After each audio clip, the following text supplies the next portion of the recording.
नमस्कार मंडळी, माझ्या यूट्यूब चॅनलमध्ये तुमचं खूप खूप स्वागत। आज आपण बनवणार आहोत पालकपुरी। पालकपुरी बनवण्यासाठी हे स्वच्छ धुवून अशी मी पालक घेतलेली आहे। त्याच्यासाठी लागणार आहे लसूण, जिरं, हिरव्या मिरच्या, अद्रक, पांढरे तीळ, बेसन आणि आटा आणि चवीनुसार मीठ आणि तळण्यासाठी तेल। आता ही पालक स्वच्छ धुवून घेतलेली आहे। त्याला आपण आता गरम पाण्यातून वाफवून घ्यायचं आहे। पालकला आता अशी एक वाफ काढून घ्यायची आहे। आता ही वाफ आलेली आहे। आता पालकला उकळी आलेली आहे। आता ते आपण मिक्सरला लावायचं आहे। हे तसं पाणी घालून घ्यायचं आहे।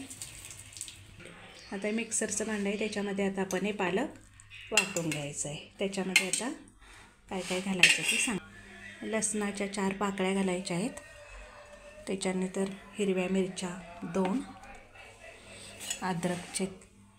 अद्रकचे तुकडे आणि जिरं घालायचं आहे आपल्याला त्याच्यात, आणि थोडेसे तीळ घालायचे आहेत।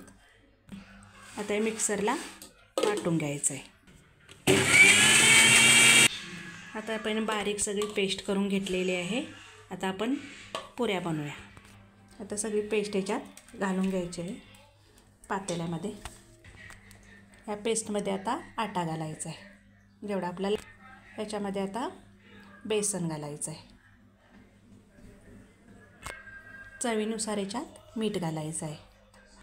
याच्यामध्ये थोडे आता पांढरे तीळ घालायचे आहेत। याच्यात थोडं आता तेल घालायचं आहे।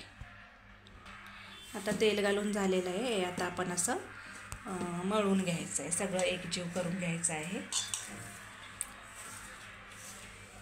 असं मस्तपैकी मळून घ्यायचं आहे। आता हे असं मस्तपैकी पुरीचं पीठ मळून झालेलं आहे। आता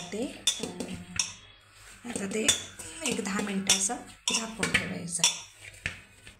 आता हे पीठ आमचं मळून मस्तपैकी झालेलं आहे। आता आपण 10 मिनिटं जरा झाकून ठेवायचं आहे असं।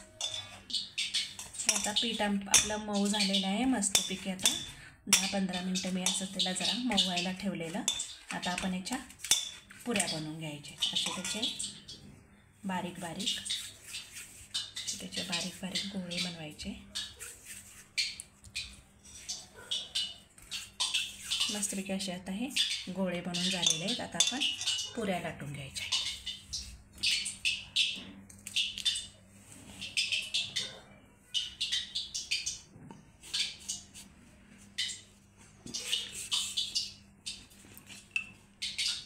मस्तपैकी आता अशी पुरी लाटून घ्यायची।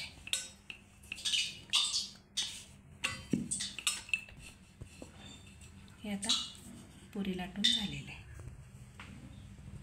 अशा सगळ्या पुऱ्या बनवून घ्यायच्या आहेत। आता या पुऱ्या बनवून झालेल्या आहेत। आपण आता तळून घेऊ। हे आता पुऱ्या बनवून झालेल्या आहेत। आता आपण या तळून घ्यायच्या आहेत मस्तपैकी। आता आपण पुरी तळून घ्यायच्या आहेत।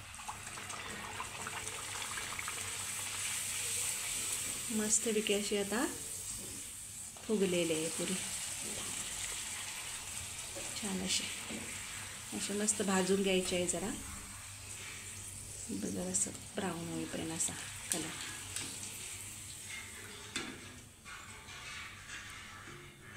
आता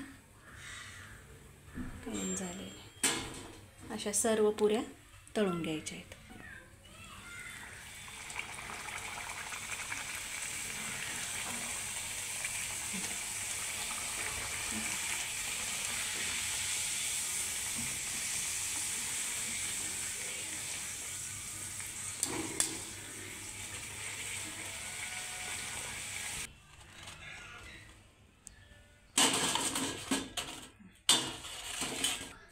ही आता आपली पालकपुरी तयार आहे।